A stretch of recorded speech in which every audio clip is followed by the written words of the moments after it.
So for Elvis Week, we had to come by Sun Studio. Elvis's history here, Jerry Lee Lewis history here, Johnny Cash, Carl Perkins, Roy Orbison, the whole lot of them. Right there, the original Memphis recording services where Sam Phillips started the whole thing. See, it says, in July 1954, Sun Records released Elvis Presley's first recording. That record and Elvis's 4 that followed on the Sun label changed popular music. Elvis developed an innovative and different sound combining blues, gospel, and country. That quality made Elvis a worldwide celebrity within 2 years. He went on to become one of the most famous and beloved entertainers in history. Sun Records introduced many well-known people. Fields of music, generations of musicians have been affected by those who recorded here, and especially by the music of Elvis Presley, first sang at Sun Studio. And they even named the little street after Sam Phillips. And then if you walk over to the other side, it's got some memorable pictures from people that recorded here, including that famous $1 Million Quartet. You can see Jerry Lee, Carl, Johnny Cash, and Elvis. And that sign up there was that was the company that Elvis used to drive the truck for before he started recording for Sun. You could buy your Sun merch here too, and a little cafe. And this is great. You can see turned into Taylor Fine Foods. That's great. That's Carl Perkins getting his Cadillac that Sam Phillips had promised anyone who sold 1 million copies of a record, a Cadillac, for Sun Studio, and Carl did it with blue suede shoes. And of course, commemorating Rocket 88, there's a record signed by Johnny Cash.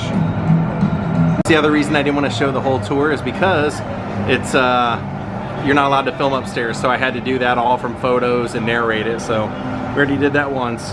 So even though I don't want to show everything upstairs in photograph form because I already did it, I did want to show this because this was Dewey Phillips' radio station studio. Dewey Phillips was a big radio station guy, a big radio personality, and he could break a record. I mean, well, literally and figuratively. If he didn't like a record, he would smash the record, but if he liked it, he would play it so much that the record broke and it became a success. So they moved his studio. They used to be in the basement of the Peabody Hotel, and they moved it over to here and have it on display here, and he was a big reason why Elvis took off, so they have it on display here.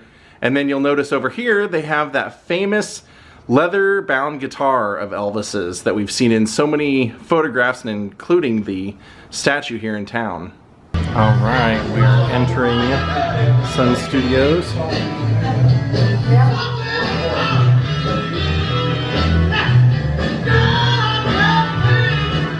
Oh, this is so cool. They said, of course, this is still an active studio in the evening when they're not doing tours, so you're not allowed to touch any of this stuff unless they tell you you can.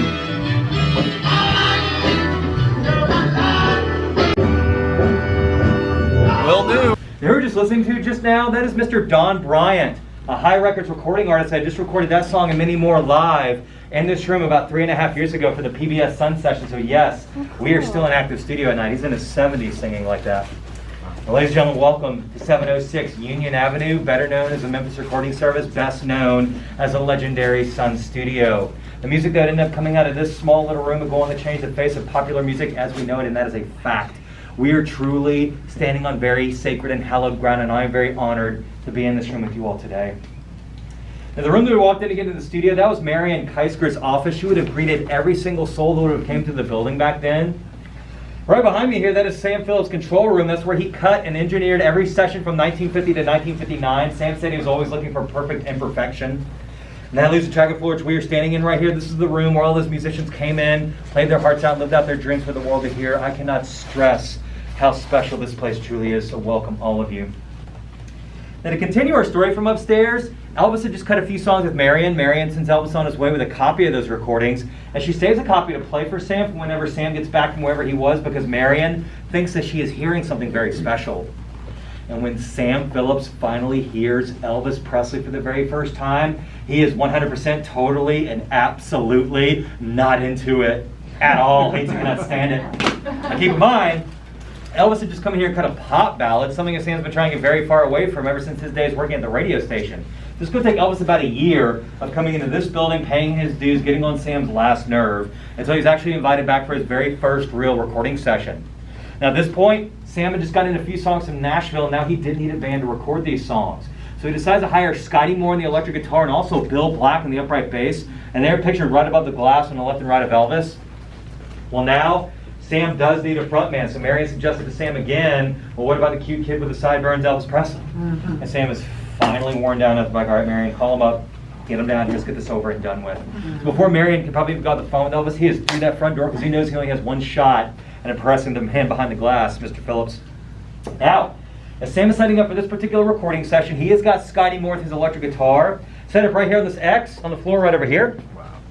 He also has Mr. Bill Black with his upright bass hanging out right over here on this X. And you can actually see the in-pin indentation of his upright bass on the tile floor right there. Right there. And that only leaves one X. Ladies and gentlemen, this one right over here where you all are at, that is where the king stood. You just feel that energy coming out of the floor right there. It's actually a cold spot, but I'll let you figure out which one it is. Now during the session, Elvis was so nervous that he only faced Scotty and Bill because he knew if he looked over his shoulder at Sam, I'm sure Sam was staring a hole in the back of Elvis's head, just waiting for them to mess up. He was pretty terrified at this moment. Now as the session's going along, take after take, it isn't working. So Sam finally hits stop on his tape machine, comes out of his control room, he's like, guys, I'm not digging this. I'm gonna go have a cigarette, I'll be right back. Scotty and Bill, the professional musicians, are ready for a break. They're probably ready to get out of here. Well, Elvis knows that he is blowing it at this point. He does not want this session to end. He certainly does not want to go home. So he picks up his guitar, starts frantically running around this room, playing a song by Arthur Big Boy Crudup called That's All Right. Just trying to shake out his nerves, get rid of some of this energy. Scotty and Bill relent. They're like, all right, kid, we're going to jam with you one last time. Now, as they are doing this does grab Sam's attention. Comes bursting through his control room door, shouting and freaking out about this song. They cut it in a few takes, and a few short days later, Sam is going to bring that record to our crazy radio DJ friend, Mr. Dewey Daddy-O Phillips over at WHBQ. This wild-looking man right over here barking into his microphone. And if you happen to be in Memphis on that hot July night in 1954, you would have heard a very similar broadcast from WHBQ, like the one that I'm about to play for you all. Now, as a disclaimer, Dewey here, he was a very eccentric, southern, crazy man. It might be hard to understand him at first, but I guarantee you all, you haven't heard a radio DJ quite like this one. So here he is, ladies and gentlemen, Mr. Dewey, Daddy-O Phillips. Man, all that build-up for nothing. I didn't even cue this CD player. Yeah, what is up with that? All right. Look, without further ado, guys, Mr. Dewey, Daddy-O Phillips.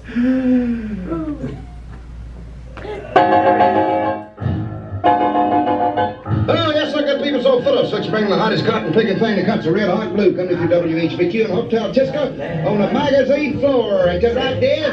That's right. Why do you call Sam Putney? No, I gotta call Sam, Daze. Ah, Pete Picker. How you on there, Ern? Tennessee Ern. How you on, buddy? Very good, Putney. More like it. All right, it's okay. Nervous? Nope. All right. Just go on down and get you a wheelbarrow load of mad dogs, run them through the front door and tell them Phillips sent you from Red, Hot, and Blue. Daze. I got a new song we're gonna play here. We're gonna cut losses. New cut. Plays this song for the very first time. His phone lines are blowing up off the hook. People are calling in demanding to know who this kid was singing That's All Right. So Dewey would go on to play the song a record 14 times in his 3-hour broadcast. It was insane. Well, Sam, he starts to realize he has a hit on his hands with Elvis. So he takes him into Taylor's Cafe, the restaurant right next door, and signs him to a 3-year recording contract with the Sun Record Company. But Elvis would only be here at Sun for around 17 months before Sam would sell his contract to RCA Victor Records in Nashville for a whopping $35,000. Now in 1955, $35,000 was around $353,000 in today's money, so it actually wasn't that bad of an idea. And if you were to ask Sam up until he passed 2003, he would have actually told you that that was one of the wisest business decisions that he'd ever made. Because Sam knew that initially he could not do for Elvis what RCA would eventually do for him, so it's actually a brilliant move on his part. And now some amount of money Sam does have, he's able to completely erase his debt. He's able to hire a larger staff. And also for the very first time, he's able to take this small record label and turn it into an international one, and now he is finally able to properly promote and sign new artists. And one of the very first artists to be signed to the Sun Record Company was this gentleman right over here. That is Mr. Carl Perkins.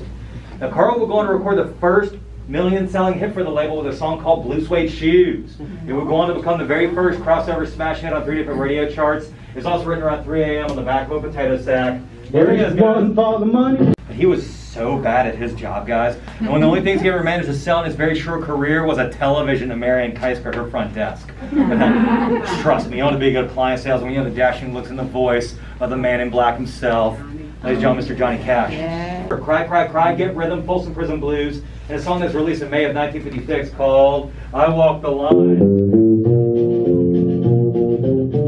When your drummer decides to quit one day, which sometimes they do, well, guess what? You be your own drummer. Sing it if you know it.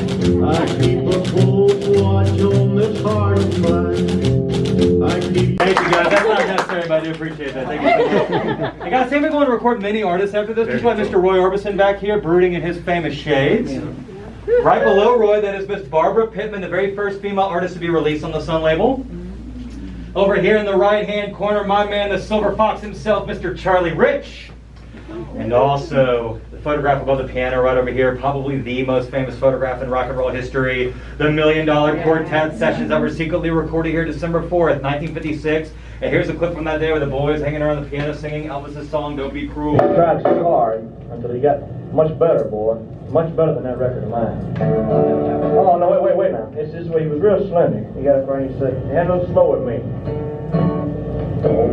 Started off. He said, what kind of key did I do it in? What key did I do Don't Be Cruel, man? He said, hey, you know I can be found. Wait, so Satan called more than long. If you can't come around, at least we make it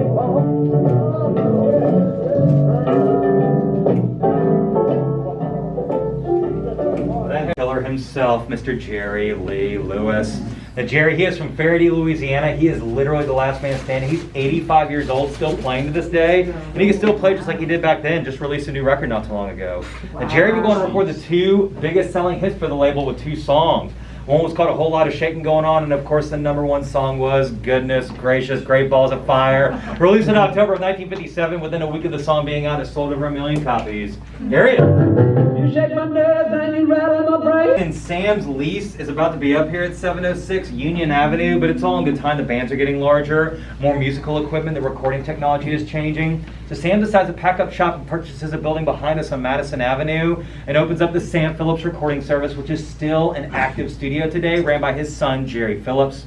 So the loose room that we were standing in right here, a musical ghost town for around 25 years. And it wouldn't be until around 1985 where Mr. Roy Orbison, Johnny Cash, Jerry Lee Lewis, and Carl Perkins will come back into this room and record a session called the Classic 55. And here's a photo from this day with their producer and engineer, Mr. Chips Moment. I have it. Now, when this record came out, it went to the top of the charts. And when people started realizing that this place was a functioning studio again, well, they started coming back through the doors. People like Mr. Paul Simon, Ringo Starr, John Mellencamp, Beck, Maroon 5, Chris Isaac, Margot Price, Def Leppard, Bruno Mars, Tom Petty and the Heartbreakers, Lana Del Rey, Mick Jagger, Mono Neon, and also at the time an unknown band from Ireland that called themselves U2. And U2 were going to record 3 songs off of their Rattle and Hum record right here in this room, and as a gift from those sessions, Larry Mullen Jr., the drummer, left us this beautiful 1968 Ludwig drum kit right back here, and it's been our session house drum kit ever since 1987. Now, ladies and gentlemen, let's bring this to modern day. We are still a fully functioning studio at night. So around 7 p.m. when the museum shuts down, this room becomes alive with musicians from all around the world are allowed to come in here and live out what Sam intended on this room always being. So we are very fortunate that we are still that. And you probably ask yourselves, what is real? What is a recreation? I'm here to tell you that structurally, most of this room has not changed since those last few months of 1949 where Sam, Marion, and a friendly carpenter built this room. The tile floor that we're all standing on, Sam and Marion laid it themselves. The acoustic baffling, the ceiling and wall tiles, the lighting fixtures, the glass, the doorways, the trim. It is all original and it's very remarkable. It's been in such great shape for all these years. Now, unfortunately, ladies and gentlemen, our tour is about to come to a close, but before we part ways, Sam, before he passed in 2003, donated a very special and rare piece of music equipment back to the studio for us to enjoy, and it's been hiding from you all this entire time now to meet you. Y'all want to meet it? Yeah. What are you talking about? Here it is. Now, ladies and gentlemen, what I have here is one of the few surviving microphones from those sections from 1950 to 1959. This is a Shure 55 vocal mic. Elvis, Johnny Cash, Jerry Lee Lewis, Carl Perkins, Roy Orbison, B.B. King, the Howlin' Wolf, the Prisoners, Rufus Thomas, and so many more sang in this beautiful piece right here. Now, Sam did not want to be in a glass box and no one ever touch again. His one rule to us is that everyone was allowed to touch it, hold it, caress it, take photos with it. I'm going to allow you all to do it here just one moment, but when you do, please keep in mind it is one of a kind, so please be very gentle with it. And also when you are taking those photographs, there's this little circle and it's placed right here on the front of this microphone. And this is exactly where you need to aim at while you're recreating this iconic photo, hopefully right over here on his special X. I'm going to leave this right over here for y'all to do it, okay? Now, ladies and gentlemen, we're going to wrap it up here. My name is Jeff Smith. I'm a lifelong Memphian, and I am also a musician myself. I've held this once before, but I'm not going to pass up an opportunity to do it again. Awesome. So cool. I never get tired of coming here. All right, we are out of here for today. And gotta show Miriam's desk. Thanks to her, we have Elvis. Now we're going back over to where Elvis signed his contract. Yeah, there you go. That's right here in this cafe. Look at that. Oh, and that mural up there, the Heartbreak Hotel with Elvis.